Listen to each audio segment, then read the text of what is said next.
വേനൽ അവധിക്കാലത്ത് യാത്രാ തിരക്ക് തുടരുന്നതിനിടെ UAE-യിലെ വിമാനത്താവളങ്ങളിൽ യാത്രക്കാർക്ക് ജാഗ്രതാ നിർദ്ദേശം.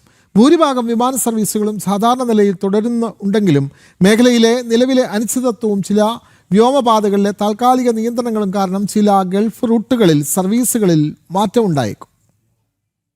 ദുബായ്, അബുദാബി, ഷാർജ വിമാനത്താവളങ്ങളിൽ നിന്ന് ദിവസേന 10,000-കണക്കിന് പേരാണ് രാജ്യാന്തര യാത്ര നടത്തുന്നത്. യാത്രയ്ക്ക് പുറപ്പെടുന്നതിന് മുൻപ് വിമാന സർവീസിന്റെ ഏറ്റവും പുതിയ സ്ഥിതി പരിശോധിക്കണമെന്ന് അധികൃതർ നിർദ്ദേശിച്ചു. വേനൽക്കാലത്തെ തിരക്ക് കണക്കിലെടുത്ത് ചെക്ക്-ഇൻ, സുരക്ഷാ പരിശോധന, ഇമിഗ്രേഷൻ നടപടികൾക്ക് കൂടുതൽ സമയം ആവശ്യമായി വന്നേക്കാം. വിമാനം പുറപ്പെടുന്നതിന് കുറഞ്ഞത് 3 മണിക്കൂർ മുൻപ് വിമാനത്താവളങ്ങളിൽ എത്തുന്നതാണ് ഉചിതം.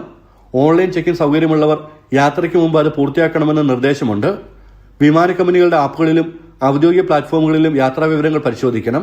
സർവീസിൽ മാറ്റമുണ്ടായാൽ അറിയിപ്പ് ലഭിക്കുന്നതിനായി വിമാന കമ്പനിയിൽ നൽകിയ ഫോൺ നമ്പർ മറ്റ് ബന്ധപ്പെടാനുള്ള വിവരങ്ങളും കൃത്യമായി പുതുക്കിയിരിക്കണമെന്നും അധികൃതർ അറിയിച്ചു. ജനം, ദുബായ്.